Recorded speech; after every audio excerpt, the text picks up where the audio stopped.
porque este es el programa de control de la tuberculosis del Ministerio de Salud, va a manejarlo. Ninguno. Nadie tiene opción de manejar antituberculosis porque cuando hay un paciente al cual se diagnostica con tuberculosis, se le envía el programa y desde ahí perdemos contacto con él. Lo tratan solamente los médicos del Programa Nacional de Control de Tuberculosis del Ministerio de Salud. Así que, ¿qué sentido tiene que pongamos a conversar sobre la farmacocinética, la farmacodinamia, esto, que al final, ¿para qué? Bueno, entonces, vamos a empezar. Este tema tiene como título, dice tetraciclinas, sulfas y nitrofurano. Las tetraciclinas es un grupo en verdad que al menos hace algunas décadas era protagónico en la lucha antimicrobiana. Y obviamente tenía sus bondades reconocidas, pero muchas veces ahí ha sido desplazado por parte del poder, algunas veces más eficaces y más seguros, que no producen tanto efecto colateral.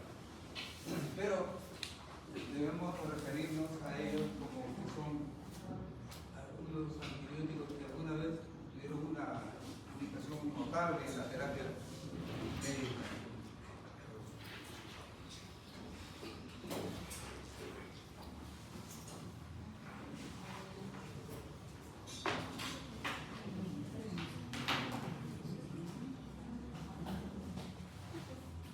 Hay un concepto jovencitos que se llama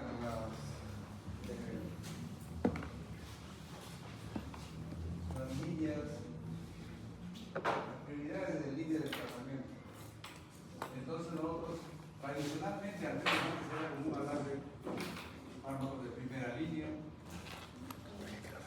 de segunda, incluso hasta de tercera línea, o prioridad si quieren. Por ejemplo, en una infección causada por focos gram positivos, por ejemplo, estafilococos, la primera línea eran las penicilinas. Segunda elección, línea o elección, segunda elección eran los macrólidos.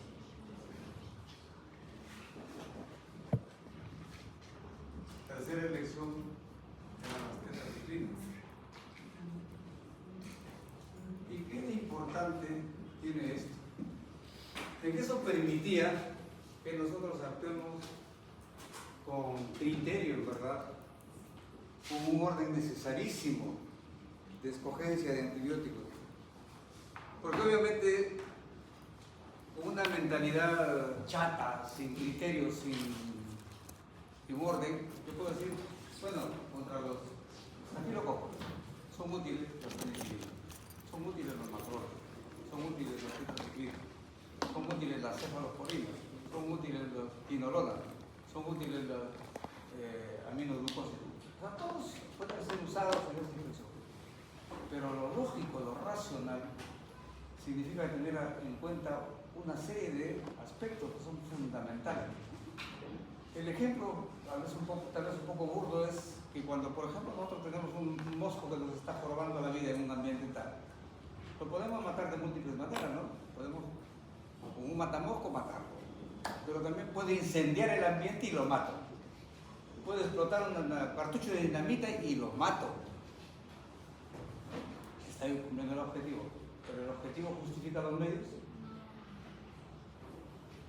Entonces, eso, desgraciadamente, a pesar que se trató de evitar con estas normas, no se logró consolidar como parte del acto médico.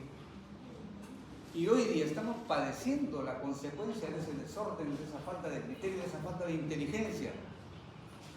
Porque la mayor parte de médicos que han sido formados de un modo muy facilista dicen, bueno, ¿para qué me voy a preocupar? Si yo sé que estos todos pueden acabar con este antibiótico, así que uso cualquiera.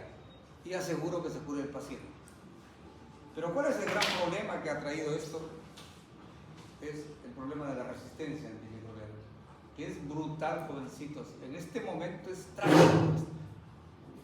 Es trágico eso. No sé si les he contado a ustedes, porque yo me confundo, como tengo 5 grupos, a veces les cuento una anécdota a unos, a otros no, o lo repito en otros pensando que no lo había hecho. Bueno, pues parte de la confusión. Entonces, ¿qué pasa? Por ahí nomás, en los años cercanos a la pandemia COVID, hubo ya el primer caso, escúcheme bien, de una infección gastrointestinal, o sea, con un enterobacteria, resistente, escúcheme, a todos los antibióticos habidos y por haber en el mundo. Póngame atención, señorita. Espera, ¿quién es lo que estoy enseñando? ¿Sí? Por favor, usted. Esto es básico, jovencitos, y debe ser un motivo de reflexión, por eso lo planteo con emotividad, ¿sí? Ya se encontró el primer proceso infeccioso donde no se halló ningún antibiótico, ni siquiera los experimentales, que pudieran ser activos contra ese germen. Sucedió en el Reino Unido, en Londres. Y fue una cuestión dramática porque era un caso séptico donde el paciente estaba gravemente enfermo, había venido de hacer un tour turístico por el sudeste asiático, Indonesia, país, Vietnam, Laos, Camboya. Y obviamente son países casi como el Perú, pésimos, al menos en salud pública. Este paciente llegó en estado crítico, casi séptico, entonces se trató de curarlo, se le hizo un cultivo antibiograma, ningún antibiótico era activo. Pidieron como parte del Reino Unido, hay una serie de países, ¿no? Australia, Canadá son parte del Reino Unido, pidieron apoyo a todos los países que conforman el Reino Unido, mandaron antibióticos también de última generación, ninguno era activo. El último auxilio pretendieron encontrarlo en la CDC. La CDC es una institución en Estados Unidos, en Atlanta, que es la que se dedica casi exclusivamente a hacer investigación en antibióticos. Lo último en antibióticos lo tiene la CDC. Y ahí incluso tienen todavía antibióticos experimentales, aquellos que ni siquiera están en uso, están postulándose para posibles cuadros infecciosos. Enviaron de estos antibióticos que estaban en experimentación, que nunca habían sido usados por nadie. También a todos esos antibióticos era resistente esta bacteria. New England es un periódico inglés notable, es un titular: se acabó la era de los antibióticos. Y en verdad cundió el pánico, a menos los preocupados en la salud pública. Y se pensó que se iba a generar a lo mejor una epidemia cuando fue gravísima por este germen que se podía diseminar. Por fortuna, a veces hay que creer en milagros. No se sabe qué ocurrió, pero el paciente se recuperó. Probablemente, de hecho, no creo que sea otra cosa, su sistema inmunológico pudo, después del estado crítico, vencer a la infección y curó a este paciente. Eso ya ocurrió, jovencitos, eso se temía de hace años y se imploraba, se le decía a los médicos especialmente, por favor, usen racionalmente los antibióticos, no lo usen en cualquier proceso. Cuando menos que siquiera sea una infección bacteriana, maldita sea. Lo que ocurre ahora es lo peor de lo peor. Infecciones que no responden a antibióticos, como son las infecciones virales, están siendo bombardeadas con amoxicilina y para colmo con ácido clavulanico. Son tan idiotas estos médicos que están tratando ahora estas infecciones que dicen, si no coge la amoxicilina, pues le agregamos el ácido clavulanico para que mejore su actividad antibiótica. ¿Qué va a mejorar la actividad antibiótica cuando los procesos en los cuales están usando los pediátricos, infecciones respiratorias pediátricas, de qué etiología son? Virales. ¿Y qué tienen que hacer los antibióticos ahí? Nada. Virales, jovencitos, por Dios, no se confundan. El 90 y tanto % de las infecciones respiratorias agudas en niños son virales. O incluso ni siquiera a veces son infecciones, son problemas rinofaringios alérgicos. Pero todo el mundo sale con su amoxicilina y más ácido clavulánico. Eso es algo, en verdad, frustrante, chocante hasta el extremo, hasta insulta la inteligencia médica que haya ese tipo de médicos en la actualidad. Entonces, ¿vamos a poder luchar en realidad contra la ocurrencia de la resistencia? No, es una guerra perdida. Pero cuando menos algunos somos tercos y pensamos que puede haber algún médico siquiera que tenga en cuenta esto, que no puede desperdiciar los antibióticos así tan miserablemente, porque alguna vez ese antibiótico podría haber salvado una vida. Pero si es una vida infectada por un virus, un germen, por una bacteria resistente, nada se puede hacer. Estaremos esperando el milagro de la inmunocompetencia del paciente. Entonces, por favor, jóvenes, les hablo en verdad con esta vehemencia que busca conmoverlos, y hacer que ustedes comiencen a pensar que es hasta ético manejar adecuadamente los medicamentos en general y antibióticos en particular.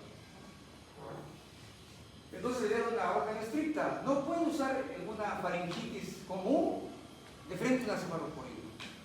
No, tengo que usar primero una penicilina y sus variantes. Por ejemplo, la amoxicilina es una penicilina. Si eso no me responde, o el paciente no tolera la penicilina o la amoxicilina, pienso en los macrólidos, no salto hasta acá ni en más acá. Pienso en los macrólidos, la hidromicina, la citromicina.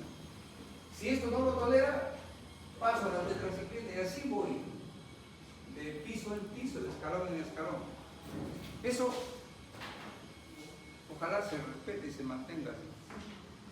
Bueno, estos antibióticos por lo tanto tuvieron un rol importantísimo cuando se tenía ese respeto por la secuencias. Ahorita prácticamente no sirven para nada porque se han manoseado así irresponsablemente.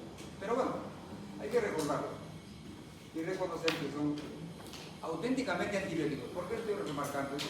Porque el concepto de antibiótico ya lo conocen, es que al menos aquellos que originalmente se extrajeron de un organismo vivo. Igual que la penicilina, se obtienen de un hongo, Penicillium notatum. Aquí existe el Streptomyces, género de hongos, del cual se deriva la tetraciclina. Los últimos ya son, como está señalado ahí en el texto, son sintéticos, la doxiciclina. Esto, el proceso de síntesis permite incluso mejorarlo ya artificialmente a nuestro gusto y son extraordinariamente eficaces. Ya no traje proyector láser.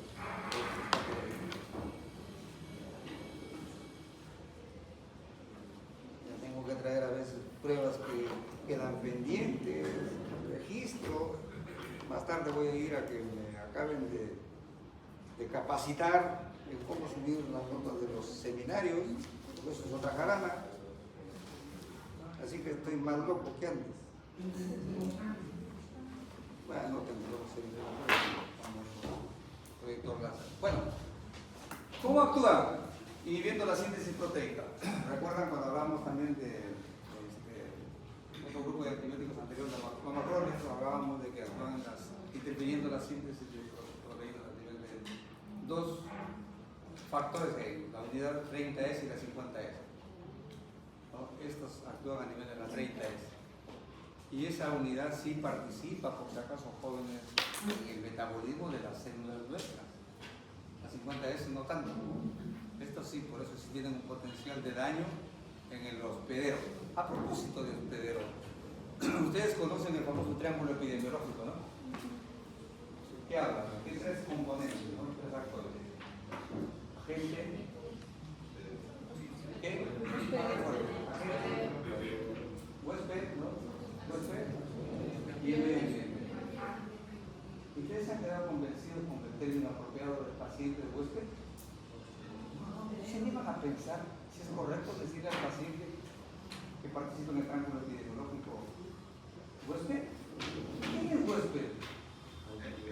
El que llega a una casa y se hospeda ahí, el que lo invade, el germen, la bacteria es el huésped. El paciente es el hospedero, sino que como hubo un problema, se supone, de traducción original, lo tradujeron mal y se quedó ahí, huésped. Y todos los cabezas huecas lo dicen mecánicamente, son agente, huésped, medio ambiente.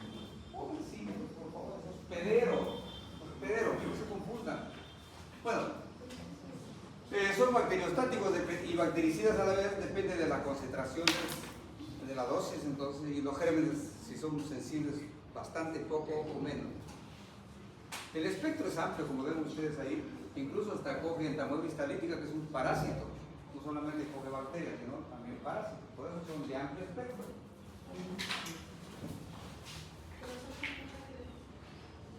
¿Sí? Se les clasificó de corta duración, de acción intermedia, de larga duración. Las primeras tetraciclinas que se emplearon en el mundo fueron estas, la clortetraciclina, la tetraciclina y la oxitetraciclina. El en verdad cumplieron un rol importantísimo, pero ahora muy poco se usan porque han sido ya desplazadas por las nuevas, las modernas, como la de larga duración, la doxiciclina. La doxiciclina, por ejemplo, ha permitido que además de que es más eficaz, se administra 1 o 2 veces al día, nomás las anteriores eran 3 o 4 veces, y la tasa de curación son altísimas. Se reserva casi como que para infecciones, por ejemplo, como las ITS, la clamidia. A propósito, la clamidia, jovencitos, es un flagelo en la humanidad, particularmente en la gente joven. La clamidia es el principal agente causal de ITS en el mundo, bacteriano. ITS es bacteriano, es transmitida sexualmente bacteriana. Y la clamidiasis, esta enfermedad, es la principal causante de la infertilidad adquirida. Una gran cantidad de varones y mujeres son infértiles porque han adquirido clamidia. Y desafortunadamente no es que les dé una molestia muy severa, sino que simplemente es tan intensa la respuesta inflamatoria que provoca esta clamidia, que se obturan todos los tubitos, por ejemplo, seminíferos, el epidídimo en el varón, y en las mujeres las trompas de falopio. Las obturan, las cierran. ¿Por dónde va a pasar el óvulo para que sea fecundado? No hay forma, ni con cirugía. Y para colmo, las lesiones son tan difíciles de erradicar que tienen enfermedades, tienen una dolencia crónica. La calidad de vida en la mujer es muchas veces pésima por la clamidiasis que adquiere. Y como somos nosotros en verdad, realmente somos tan promiscuos sexualmente, regamos y recibimos clamidia a cada momento y en cada ocasión. Y generalmente a veces ni siquiera lo notamos. Esa es una cuestión fundamental. Aquí hay datos farmacocinéticos. Miren cómo ha mejorado desde la clortetraciclina, que es una de las originales, que solamente se absorbía en un 30%. Las nuevas, modernas, como la doxiciclina y la minoxiclina, se absorben un 90%. Ha habido una mejora notable en la síntesis. Por ahí vamos a señalar de que las tetraciclinas son gastrolesivas.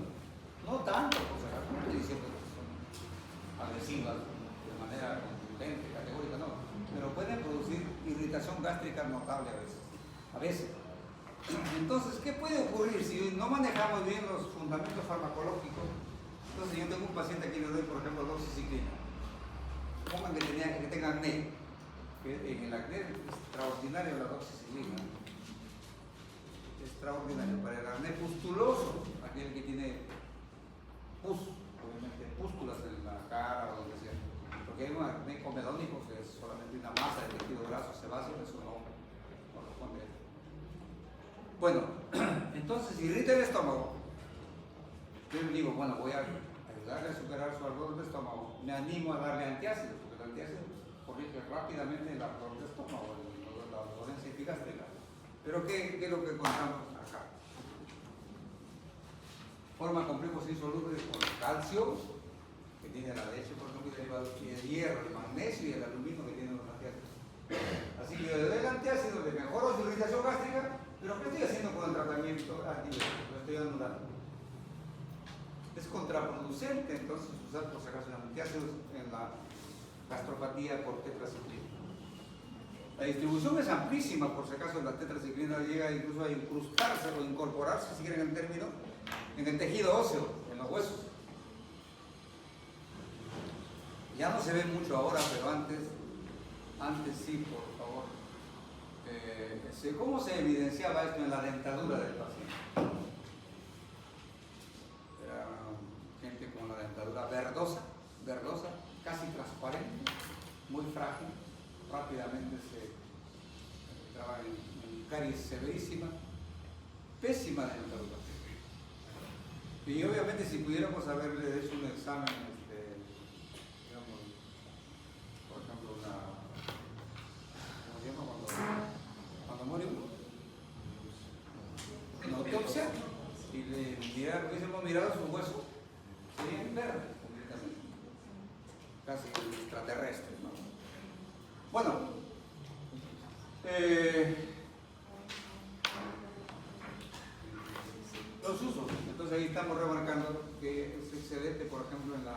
candidiasis, como les decía, y la brucelosis. ¿Conocen ustedes, han escuchado hablar de la brucelosis? La brucelosis causada por la brucela, una bacteria que produce un cuadro muy parecido a la fiebre tifoidea y se transmite con tremenda facilidad, casi preferencialmente por la leche de las vaquitas, particularmente del ganado vacuno, y particularmente la leche que está cruda. Cuando la hierve ya se protege algo al individuo. Pero hay mucha gente que toma la leche cruda, incluso algunos toman de los pezón de la vaca. ¿Sí? Es un riesgo tremendo para adquirir brucelosis. En Cajamarca hay bastante, que son la lechera, Piura también, Arequipa también, son las lecheras y bastante brucelosis, un cuadro severo. Y ahí es muy útil la tetraciclina. La clamidia, ya les he dicho, la droga de elección, en verdad, la clamidia, incluso en el cólera, el linfogranuloma veneno, que son las ITS, causada por una variante de la clamidia, y es, como les decía, alternativa a las penicilinas en la sífilis. Para la sífilis, entonces, ¿qué decíamos? Primera elección, penicilina. Segunda elección, macro, tercera elección, tetraciclina. Se repite esta elección. Es una alternativa, entonces, en este tipo de veneno. Hasta para el paludismo es útil, para el paludismo la tetraciclina. Toxicidad, gastropatía erosiva, como lo mencionaba de depresión gástrica, interferencia con la osteogénesis, de hiperpigmentación dental, fotosensibilidad, neurotoxicidad. Ahora tenemos otro grupo de esto ya no son antibióticos, son quimioterápicos, sintéticos, no son originados de hongo, como la tetraciclina y penicilina. Todas las sulfas son bacteriostáticas, no matan al germen, ya sabemos, solamente lo detienen metabólicamente. Ahí hay una clasificación que no me cuenta si es absorbida por vía oral o no. Las absorbibles, como la mayor parte de sulfas, incluyen sulfametronidazol, sulfadiazol, sulfadiaxina, etc. Y hay otras que no se absorben para nada. Las no absorbibles se usan mucho para infecciones tópicas. Escúchenme esto, por favor, pongan atención. Entonces, por ejemplo, podemos tener una piodermitis, una infección de la piel, ¿cierto? Es común en los niños, esos granitos que están como unas costritas melicéricas, de ahí estafilococos, bastante, estreptococos también. Y se pueden curar, en algunos casos se pueden curar solamente con antibióticos tópicos. Pero hay algunos casos, otros necesitan sistémicos. Y se vio que cuando se usaban sulfas, el paciente mejora notablemente, ¿cierto? Pero hay un riesgo, por favor. No sé si está ahí. Bueno, en la otra lámina probablemente, pero más adelante. La vía tópico-cutánea, jóvenes, es muy sensibilizante. ¿Qué significa? Que si usan ustedes una sulfa, por ejemplo, en una lesión de la piel, pueden curar la infección, la curan radicalmente, pero posiblemente pueden sensibilizar al paciente para que si alguna vez recibe sulfa por vía parenteral vaya a ser una reacción alérgica severa, incluso una anafilaxia. Y eso ha quedado como una ley, jóvenes, por si acaso, ¿sí? La vía tópica es muy sensibilizante y puede derivar una facilidad para que haya problemas alérgicos en una ocasión en que se use la vía sistémica. Si previamente, entonces, y como repito, no se aplica solamente al asunto. Por ejemplo, si yo hago como algunos pacientes hacen, que tienen una herida infectada y usan, por ejemplo, algunos hacen esto, abren las capsulitas de amoxicilina o muelen una tableta de ampicilina y lo aplican ahí. Y obviamente como es antibiótico y está actuando tópicamente, pues combate al germen, eso es incuestionable. Pero puede quedarse sensibilizado para que alguna vez le coloquen un inyectable de penicilina, de amoxicilina, de hematopoietina, un shock anafiláctico, ya digo. Por favor, entonces, insisto, idealmente, todos los antibióticos que tienen uso sistémico nunca deben usarse por vía tópica. Ese es otro principio fundamental de la racionalidad terapéutica. Por más que el visitador médico o el laboratorio les diga que es una maravilla tópicamente, pero si tiene presentación en inyectables, en tabletas, en jarabe, no lo usen por vía tópica, porque cuando le den el preparado por vía sistémica puede reaccionar gravemente el paciente. Es muy sensibilizante entonces la vía tópico-cutánea. Mucocutánea quiero decir. Bueno, entonces, estas sulfas se usaron muchísimo en el manejo tópico, por ejemplo, la sulfadiazina argéntica sigue todavía usándose. Si ustedes van a las Mercedes, por ejemplo, hay un quemado, un gran quemado, está el pobre pues, ahí como momia, ¿cierto? Gravemente, porque realmente todos son un problema muy serio. Y están prácticamente sin piel gran parte de su cuerpo. La quemadura llega a ser, oigan, pero brutal. Quemadura, por ejemplo, por agua caliente. Pueden quemar el 80% de la piel, imagínense, prácticamente no quedó piel sana. Y el paciente quemado de ese tipo está prácticamente desnudado. No tiene epidermis. Entonces los microbios aprovechan salvajemente esa oportunidad y lo infectan de manera casi universal. Entonces, ¿qué hacen? Le dan tratamiento sistémico, obviamente, pero también utilizan la vía tópica y usan bastante la sulfadiazina argéntica, que tienen así potes de ungüento. Y con estos palitos ahí los embadurnan al pobre paciente, solo los ojos nomás se ven. Y es muy útil, pues, verdaderamente. Argentina. A propósito, ¿saben por qué se llama Argentina? ¿Por qué se llama Argentina? El país de Argentina. Exactamente. Argentina se deriva del término latino argento, que es plata. El símbolo de plata es AG, argento. ¿Sí?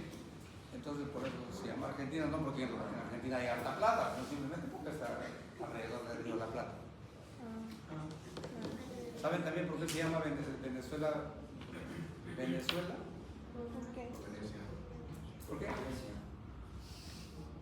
Porque según los conquistadores, pues, cuando llegaron al lago Maracaibo, encontraron a los nativos de esa época. Vivían en palafitos. ¿Saben qué es palafito? Palafitos son estas viviendas que tienen los indígenas amazónicos que construyen sus casas sobre palos. Están arriba de sus cabañas. ¿Para qué? Para cuando hay crecida del río, pues no los inunde. Pero cuando baja el río están elevados. Se llama palafito. Entonces para ellos, para los españoles, les pareció que los pobladores del lago Maracaibo les hacía recordar a Venecia. Y como dicen esto, les parece a Venecia, entonces le pusieron Venezuela. Culturícense, muchachos, lean. Bueno, entonces, la sulfadiazina argéntica es excelente en quemadura. Este es el mecanismo de acción. ¿Cómo actúa la sulfa? Inhibiendo la síntesis del ácido fólico. Pues acaso el ácido fólico es extraordinariamente imprescindible para la vida. No solamente es útil para la vida bacteriana, sino también para la vida humana. Y las bacterias, por fortuna, sintetizan ácido fólico. Nosotros también, pero limitadamente. El mayor aporte de ácido fólico, ¿cómo lo recibimos? ¿Saben? Por dieta. La dieta, por fortuna humana, es tan variada que aporta la suficiente cantidad de ácido fólico para vivir adecuadamente. Entonces las sulfas a nosotros no nos hacen daño. ¿Por qué? Porque interfieren en el ácido fólico, con eso matan a las bacterias, pero nosotros no, porque por fortuna no recibimos por la dieta. Ese es el mecanismo de salvataje que tenemos. Ahí está la farmacocinética. Quiero que se fijen en el detalle que dice que la concentración renal es de 25 a 50 veces mayor que la concentración plasmática. ¿Quién les llevaría a pensar eso a ustedes? Se encuentra un antibiótico que se concentra notablemente en el tejido renal.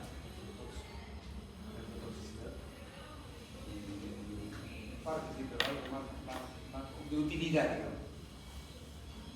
Si son antibióticos, se van a concentrar en los riñones, ¿qué se les ocurriría a ustedes? Piensen. ¿Qué sirven? Obviamente para las enfermedades urinarias, son excelentes para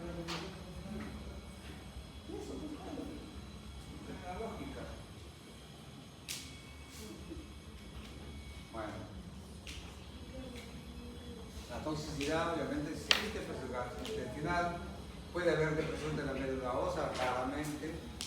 En los pacientes que tienen déficit genético de glucosa 6-fosfato deshidrogenasa, que es un problema genético medio raro, a ellos si les dan sulfa, le producen una embólisis de los 1000 demonios, hemolios, que van a poder salvarle la vida solamente haciendo transfusiones sanguíneas. Las hipersensibilidades, las erupciones que les he dicho, generalmente motivadas por el uso previo de la vía tópica, llegan a producir esto que por ahí debe remarcarlo, SJ. Eso significa síndrome de Steven Johnson. Esta es una toxicidad fatal, jóvenes, fatal. Es terrible, en verdad. Difícilmente sobrevive un paciente que ha hecho esta complicación, que no solamente es exclusiva de la sulfa, sino de otros fármacos. Consiste en que se pierde, escúchenme, toda la superficie externa del cuerpo humano, la piel, y la superficie interna, la mucosa, se caen. Entonces se queda, el paciente es una llaga única, por dentro y por fuera. Y obviamente es fatal, terrible esta secuela. El síndrome de Steven Johnson se llama. Eso puede ser ocasionada por la sulfa. Ahí está, la vía tópica es altamente sensibilizante. Vuelvo a insistir, nunca ustedes por favor manipulen un fármaco que lo van a usar por vía sistémica, previamente por vía tópica. Busquen otras opciones, por favor. Uso actual, pues, ahí está Chacoride, que es una ITS muy antigua, casi bíblica, en las quemaduras. Ahí está la sulfación argéntica. ¿Se puede hacer profilaxis de infecciones urinarias? Claro que sí. ¿Qué significa esto? Muchas mujeres, así, estoy hablando categóricamente mujeres, digo no hombres, sufren frecuentemente de infecciones urinarias. Están prácticamente toda su vida sufriendo de 1, 2, 3 episodios al año de infecciones urinarias, y toda su vida.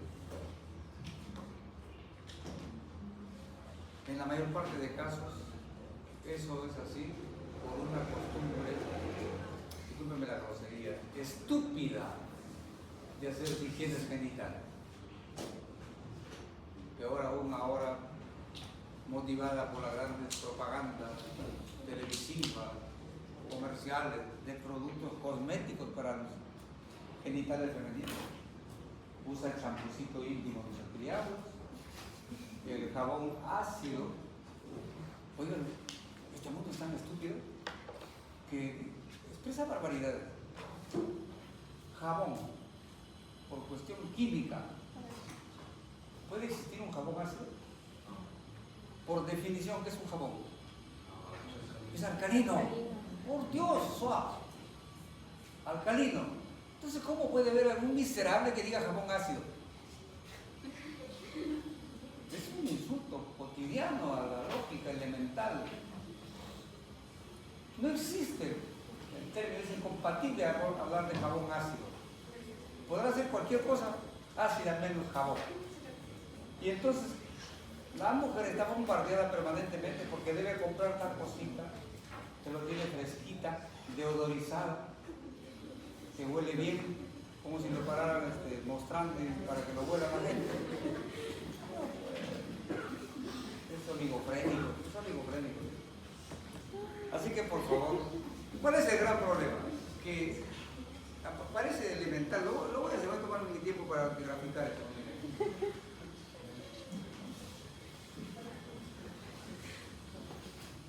Estoy seguro que ustedes me van a recordar más por esto que por los datos farmacológicos, ¿no? ¿Cierto? Y sí, pues, porque los datos farmacológicos te van a adquirir de cualquier libro. Pero esto no. Bien, miren. Imaginémonos un periné femenino. No sé si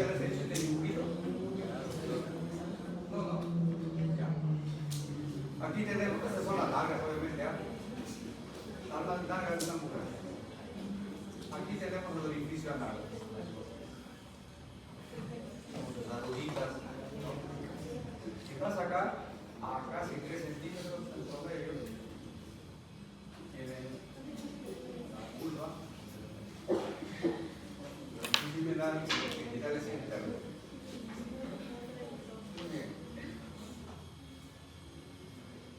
Y obviamente los genitales internos de la mujer están expuestos permanentemente, y es una realidad que están siendo invadidos las 24 horas del día por los rebeldes que salen de acá. Acá salen millones y millones de bacterias coliformes, especialmente, que están en las heces, que están en las deposiciones. Y obviamente esos son patogénicos, son peligrosísimos. Producen infecciones, por ejemplo, los principales causantes de las infecciones urinarias son los coliformes que salen de la región anal. ¿Sí? Y vamos a impedirlo que se diseminen por todos los genitales de la mujer. No, es imposible. Es una ruta inevitable. Invade los genitales femeninos.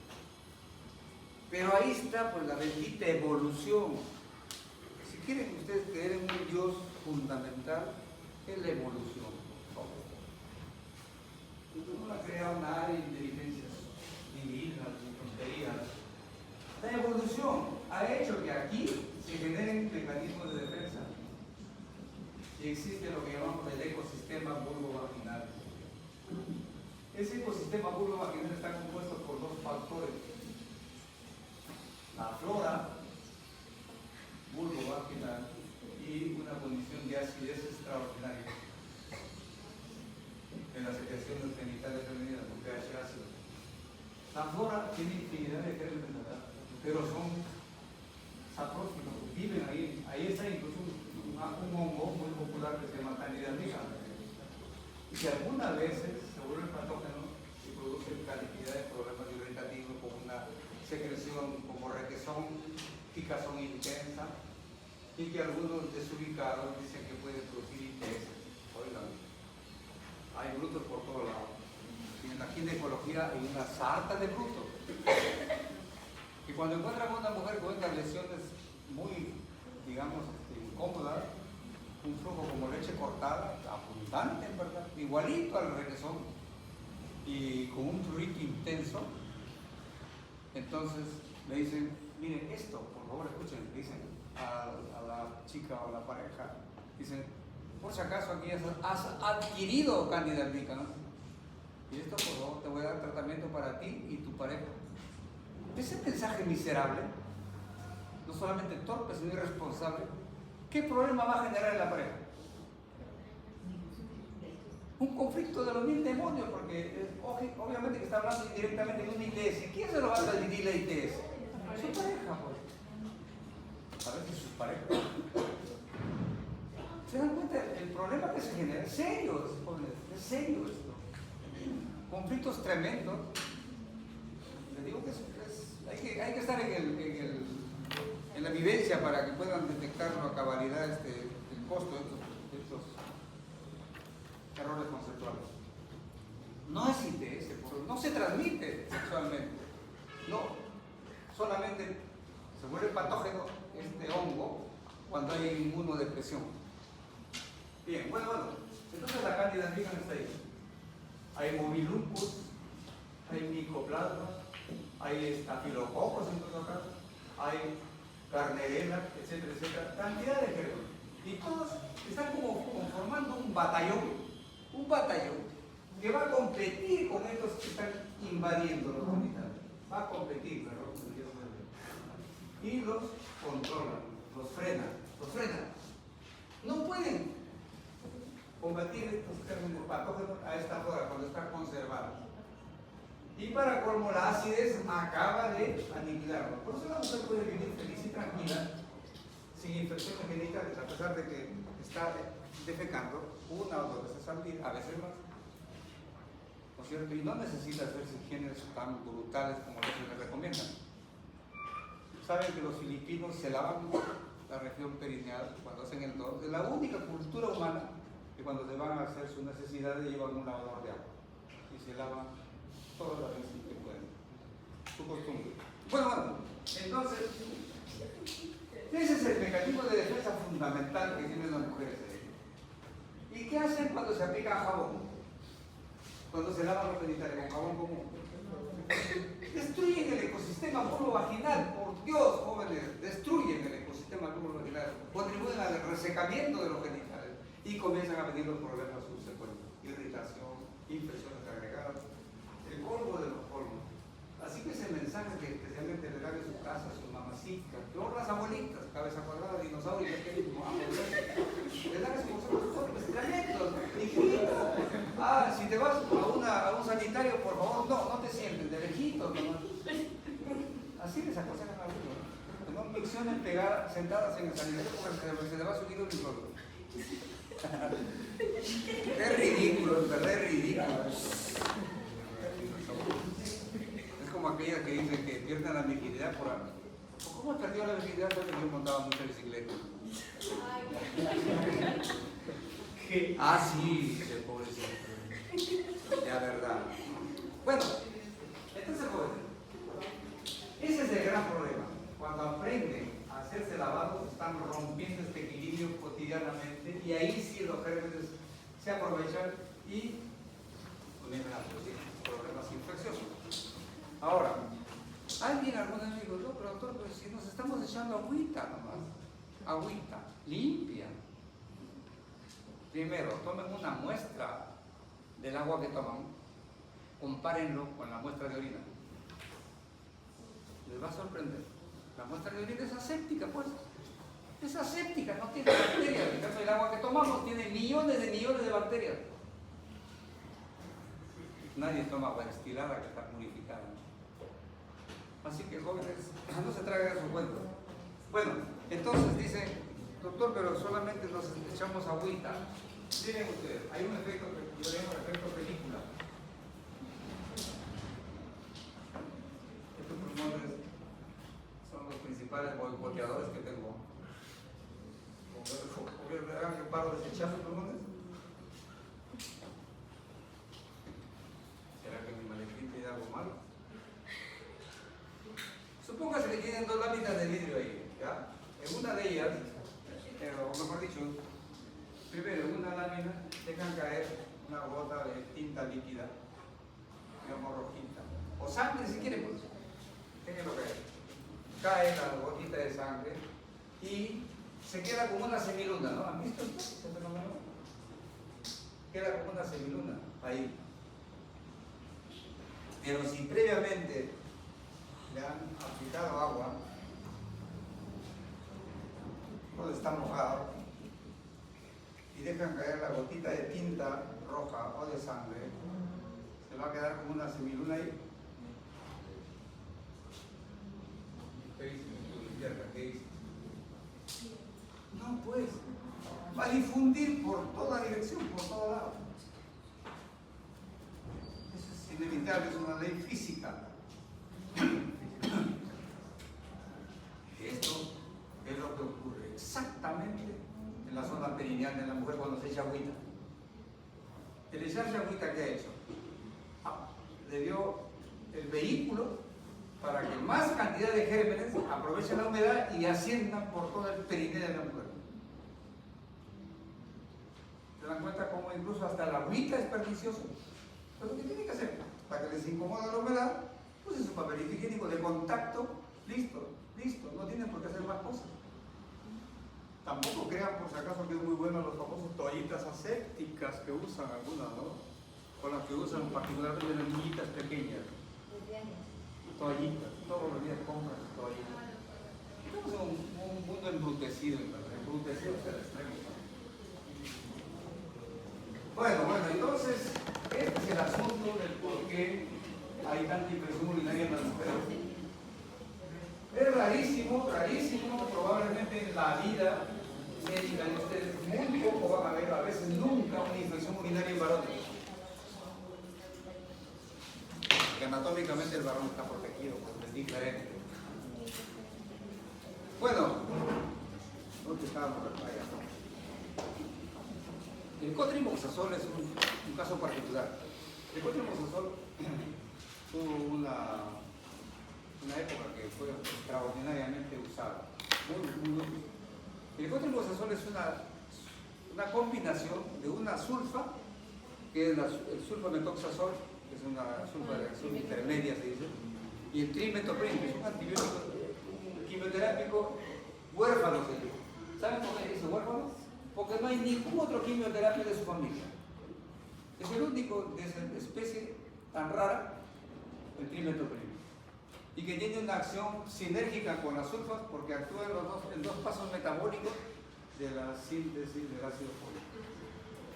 Así que si por el paso metabólico de la sulfa no ha sido suficiente, el trimetopreno acaba de interferir con esa síntesis del ácido fólico y cumple su actividad antimicrobiana. Además, en su vida media se prolongaba cada 12 horas, se prolonga cada 12 horas. Y tiene un potencial de ingreso a los tejidos, como por ejemplo la próstata, que yo ya les he mencionado también. La próstata es un órgano secuestrado en la realidad, tanto anatómicamente como funcionalmente. No llegan así nomás los antibióticos a la próstata. Mire, y a propósito de eso, por favor, jóvenes, una cosa es la realidad in vitro y otra cosa es in vivo. Ustedes pueden tener una infección, hacen un masaje prostático, cultivan esa secreción y encuentran cantidad de gérmenes. Hacen un cultivo y le dicen, es muy bueno el antibiótico A, B, C, D. Entonces dice, escojo cualquiera. No, tiene que escoger de este A, B, C, D. ¿Cuál es el que realmente llega a la próstata? Por más que es activo in vitro, no llegan la mayor parte a la próstata y por lo tanto se da tratamiento en vano. ¿Sí? Tiene que estar verificado que sí ingresa a la próstata. Y uno de los que ingresa a la próstata fácilmente es el cotrimoxazol. Los usos en las infecciones urinarias, porque derivado de próstata, de la profilaxis también. Y ahí es subrayado, a propósito de subrayado, pues nótenlo, pues. Nótenlo, ¿sí? Ya saben para qué. Nótenlo, que viene de anotación, de notarlo, no de anótenlo. Bueno, exacerbación de bronquitis crónica. Muchos pacientes, especialmente de tercera edad, sufren de bronquitis crónica o de la famosa EPOC, enfermedad pulmonar obstructiva crónica. Es un cuadro muy serio, pésima calidad de vida del pobre anciano. La gente está permanentemente haciendo cuadros bronquíticos y peor aún con una eliminación de frenos tan rebelde, tan ligosa, que incluso ahogan a los pobres viejitos, que más aún ya pues ni siquiera sus músculos respiratorios están tan activos. Así que estos pacientes están sufriendo periódicamente un proceso, dos procesos mensuales de reagudización infecciosa que a veces los hospitalizan. Y es un cuadro que termina mal, porque generalmente mueren. Esta lesión que ya tiene crónicamente su vía respiratoria se coloniza rapidísimo por bacterias y por lo tanto hace estas reinfecciones permanentemente. En estos casos, curiosamente, el cotrimoxazol o las sulfas son muy activas, son uno de los pocos antibióticos que se usan eficazmente en las exacerbaciones infecciosas del EPOC o la bronquitis crónica. Tomen en cuenta eso, por favor. Otros antibióticos no dan la mejoría que uno quisiera. Son también útiles para el Pneumocystis carini. ¿Conocen lo que es el Pneumocystis carini? Es una bacteria. Ya deberían conocer ustedes porque han hecho microbiología, ¿no es cierto? ¿O todavía? Ya, pues, bueno, y no esa palabra, el Pneumocystis carini.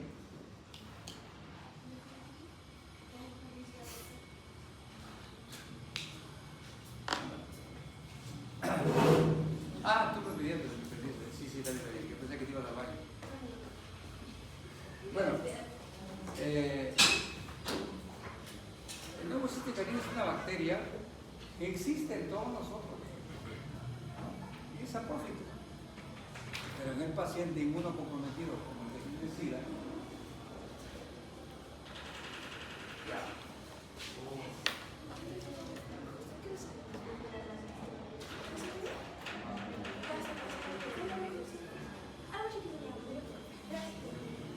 no estoy muy seguro de quedarme.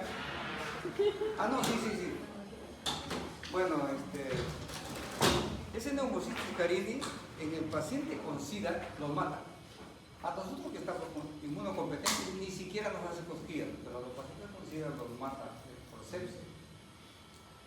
Son infecciones oportunistas, se les llama. Y por fortuna ahí las sulfas son muy útiles en el Pneumocystis carini. Imagínense, es útil hasta para la malaria, para el paludismo.